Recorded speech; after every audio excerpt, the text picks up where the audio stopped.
상대성 이론에 따라 시간은 늘 상대적으로 움직입니다. 예를 들어 여러분이 지구보다 중력이 100배 정도 강력한 곳에 있다면 지구를 기준으로 시간이 0.000000689초만큼 느리게 흐르게 되죠. 그렇다면 만약 우리가 시간이 거의 멈춘 것처럼 아주 느리게 흐르는 곳에 있다면 어떨까요? 이곳에서는 영원이라고 부를 수 있을 정도로 정말 오랜 시간 동안 살 수 있을까요? 결론부터 이야기하자면 절대로 아닙니다. 왜냐면 중력이 강력한 곳에 있어도 시간은 늘 상대적으로 흐르기 때문이죠. 그래서 우리가 지구를 기준으로 정말 시간이 멈춘 것처럼 답답할 정도로 느리게 흐르는 곳에 있다면 지구에 있는 사람들이 보기에는 마치 우리가 영원히 사는 것처럼 보일 순 있지만 실제로 우리는 우리에게 주어진 수명대로 살다가 자연스럽게 죽음을 맞이하게 될 겁니다. 그렇다면 어떻게 이런 일이 가능한 걸까요? 상대성 이론에 따르자면 시간과 공간은 서로 얽혀있는 상태인 시공간으로 존재합니다. 리빙 포인트로 여기서 시공간이 얽혀있다는 말은 시간을 측정하는 시계 역시 공간에 포함되어 있다는 뜻인데요. 강력한 중력이 시공간을 휘어지게 만들면 이때 이 공간 안에 포함된 시계도 이 휘어진 시공간에 영향을 받게 되죠. 그래서 상대성 이론에서는 시간과 공간을 따로 보지 않습니다. 오히려 시간과 공간이 쌍쌍바처럼 하나인 상태, 서로 얽혀있는 상태인 시공간이라는 개념으로 시간과 공간을 생각하죠. 그래서 강한 중력에 영향을 받고 있는 물체에게는 시간 지연이라고 하는 독특한 현상이 일어나게 됩니다. 단순하게 예를 들어보자면 말도 안 되지만 여기 중력이 정확히 0인 시공간 A와 중력의 영향을 받고 있는 시공간 B가 있다고 가정해보죠. 만약 이 두 시공간에 각각 빛을 통과시키게 되면 어떤 일이 일어나게 될까요? 사실 너무너무 뻔하죠.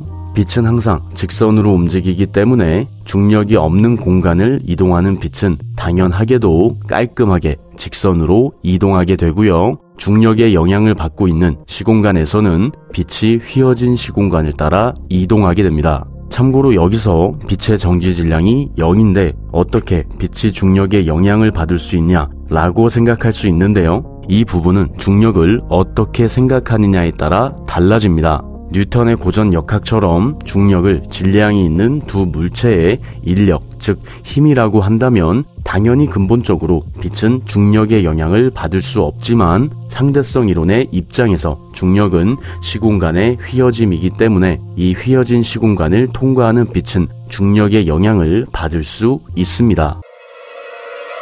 이런 현상의 가장 대표적인 실제 사례가 바로 중력 렌즈 현상이죠. 중력 렌즈 현상은 빛이 거대한 질량, 중력을 가진 은하를 통과할 때 이 거대한 은하가 구부린 시공간을 따라 직선으로 움직이면서 마치 거대한 렌즈를 통해 은하를 보는 것처럼 은하의 모습을 바꿔놓는 현상입니다. 그래서 중력 렌즈 현상을 통해 은하를 보게 되면 실제 은하보다 더 볼록해진 거대한 은하의 모습을 볼 수 있죠.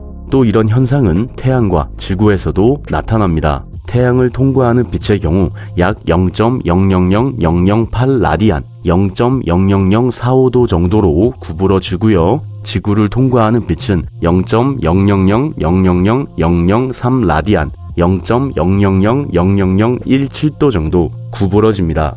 사실 이 정도 구부러짐은 치킨 앞에 케찹처럼 조금 머쓱하죠. 어쨌든 말이 조금 많이 옆으로 샜는데 이런 식으로 빛은 휘어진 시공간을 따라 휘어질 수 있습니다. 그리고 이로 인해 시간 지연 현상이라는 시간이 느려지는 아주 독특한 현상이 일어나게 되죠. 그렇다면 휘어진 빛은 어떻게 시간을 느려지게 만들까요? 다시 중력이 없는 시공간 A와 중력의 영향을 받고 있는 시공간 B를 통과하는 빛들을 보도록 하죠. 이 두 빛을 보면 휘어져 있는 시공간을 통과하는 빛이 직선으로 움직이는 빛보다 더 먼 거리를 이동하고 있다는 걸 알 수 있는데요. 이 부분에서 빛의 속도가 변하지 않는다는 가정을 추가하게 되면 중력의 영향을 받아 더 먼 거리를 움직인 빛의 속도와 중력 없이 직선으로 움직인 빛의 속도를 서로 같게 해주는 과정에서 자연스럽게 시간이 늘어나야 한다는 걸 확인할 수 있죠. 왜냐면 속도는 거리를 시간으로 나눈 값이기 때문입니다. 그래서 늘어난 거리만큼 시간이 느려지게 되는 거죠. 여기서 약간의 리빙 포인트를 짚고 넘어가자면 휘어진 시공간을 통과하는 빛의 거리가 늘어났다는 건 빛의 이동 거리가 1m에서 2m로 변했다는 뜻은 아닙니다. 빛이 이동해야 하는 공간 자체가 늘어났다는 뜻이죠. 조금 더 직관적으로는 1m가 지구를 기준으로 하고 있다면 중력으로 인해 휘어진 시공간에서는 이 1m가 지구보다 더 길어진 상태라고 말할 수 있습니다. 이렇듯 서로 기준이 다르기 때문에 빛이 이동해야 하는 거리가 1m에서 2m로 늘어났다는 의미가 아니라 똑같은 1m를 움직여도 상대적으로 중력이 강한 곳에서는 빛이 더 긴 1m를 이동하게 된다고 말할 수 있죠. 진짜 딱 리빙 포인트죠. 어쨌든 단순하게는 이 두 빛의 속도를 일정하게 만들어줘야 하기 때문에 중력의 영향을 받는 시공간 B를 지나는 빛의 거리가 늘어난 만큼 자연스럽게 시간을 지연시켜줘야 한다고 마무리할 수 있습니다. 그리고 이 부분에 이번 영상에 힌트가 있죠. 사실 중력에 의해 휘어진 시공간을 따라 움직이고 있는 빛은 중력이 없는 시공간을 통과하는 빛과 마찬가지로 항상 직선으로 움직이고 있습니다. 즉, 이 빛은 자신이 휘어진 시공간을 통과하며 휘어지게 된다는 걸 알 수 없다는 거죠. 바로 이 부분입니다. 중력이 강한 곳에 있는 우리도 이와 마찬가지죠. 지구에 있는 관측자가 볼 땐 중력이 강한 곳에 있는 우리의 시간이 더 느리게 가게 되지만 우리는 휘어진 시공간을 직선으로 움직이는 빛처럼 우리의 시간이 느리게 흐르고 있다는 걸 알 수 없습니다. 그러니까 지구를 기준으로만 우리의 시간이 느리게 흐를 뿐 우리의 시간은 느리게 흐른 적이 없다는 거죠.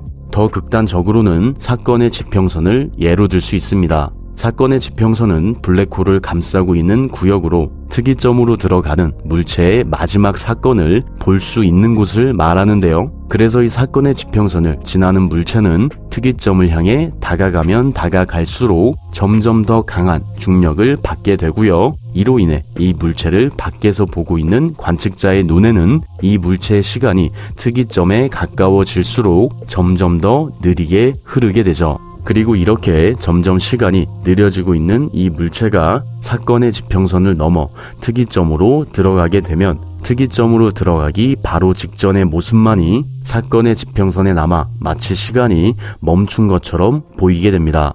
궁금하실까봐 말을 조금만 더 덧붙이자면 사건의 지평선에 남아있는 물체의 모습은 나중에 시간이 지나 이 물체에서 반사된 빛이 모두 사라지게 되면 자연스럽게 사라지게 되죠.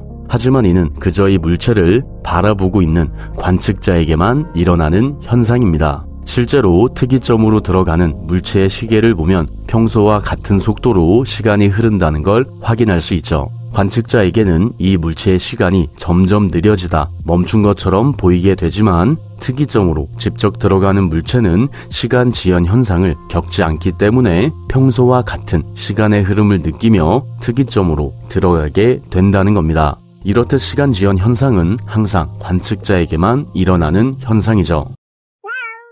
하지만 이것만으로는 부족하죠. 왜 시간 지연 현상은 항상 관측자에게만 나타나게 되는 걸까요? 너무 많이 든 예지만 여기 멈춰있는 기차와 광속에 가까운 속도로 달리고 있는 기차가 있고 이 두 기차의 바닥에서 천장을 향해 빛을 쏴서 빛을 왕복하게 만든다고 가정해 보겠습니다. 이 경우 우리가 밖에서 멈춰있는 기차를 보게 되면 당연하게도 빛이 직선으로 움직이는 걸 볼 수 있지만 광속에 가까운 속도로 움직이는 기차를 보면 빛이 기차를 따라 움직이며 지그재그로 움직이는 걸 확인할 수 있는데요. 그렇다는 건 광속에 가까운 속도로 움직이는 기차 안에서 움직이는 빛이 멈춰있는 기차에서 움직이는 빛보다 더 먼 거리를 이동한다는 것이고 이로 인해 빠르게 움직이는 기차에 시간 지연 현상이 일어나고 있다는 걸 알 수 있습니다. 이는 앞에서 봤던 중력에 의해 생기는 시간 지연 현상과 마찬가지죠. 빛의 속도가 늘 일정한 속도로 움직인다는 가정을 지키기 위해서, 즉 이 두 빛의 속도를 서로 같아지게끔 만들어주기 위해서 빠르게 움직이는 물체의 시간도 지연시켜야 한다는 겁니다. 그래서 광속에 가까운 속도로 빠르게 달리는 기차를 멈춰있는 관측자가 밖에서 보게 되면 관측자를 기준으로 기차 내부의 시간이 느려지게 됩니다. 하지만 이는 그저 관측자의 기준일 뿐이죠. 광속에 가까운 속도로 빠르게 달리고 있는 기차 내부에서는 이를 느낄 수 없습니다. 오히려 위아래로 움직이는 빛을 보게 되면 멈춰있을 때와 똑같이 빛이 직선으로 왕복하고 있다는 것만 확인할 수 있죠. 왜냐하면 기차 내부의 관측자도 빛과 함께 움직이기 때문입니다. 그래서 기차가 광속에 가깝게 달리더라도 기차 내부의 관측자는 빛이 더 먼 거리를 이동하고 있다는 사실을 알 수 없죠. 기차 내부에서는 시간 지연 현상을 느낄 수 없게 된다는 겁니다. 이런 이유 때문에 시간 지연 현상은 항상 관측자에게만 일어나게 되죠. 마지막으로 정리해보자면 상대적으로 지구보다 중력이 강한 곳에서는 지구보다 시간이 더 느리게 흐르기 때문에 지구에서는 중력이 강한 곳에 있는 사람을 보게 되면 마치 시간이 느리게 흐르는 것처럼 보이게 됩니다. 하지만 이런 시간 지연 현상은 관측자에게만 나타나는 현상이죠. 따라서 실제로 시간이 느리게 흐르는 곳에 있다고 하더라도 이곳에 있는 사람들은 시간이 느리게 흐르고 있다는 사실을 알 수 없고요. 이로 인해 시간이 멈춘 것처럼 숨막히게 흐르는 곳에 있다고 하더라도 이곳에서 영원히 사는 것은 불가능하다고 결론 내릴 수 있습니다. 영상 봐주셔서 감사합니다. 구독과 알림 설정, 좋아요 잊지 마시고요. 시간 지연 현상이 관측자에게만 나타나는 것처럼 우리가 노력하고 있는 이 시간도 밖에 있는 관측자에게는 느리게 보일 수 있습니다. 하지만 직접 노력하고 있는 우리는 이를 느낄 수 없고 실제로 느리지도 않죠. 그러니까 밖에 있는 사람들이 뭐라고 떠들던 흔들리거나 초조해하지 않았으면 좋겠습니다. 왜냐면 이 순간에도 여러분은 여러분의 시간에 맞춰 빠른 속도로 나아가고 있기 때문이죠. 그럼 내일도 조금 더 행복한 하루 되길 바래요. 윤맨.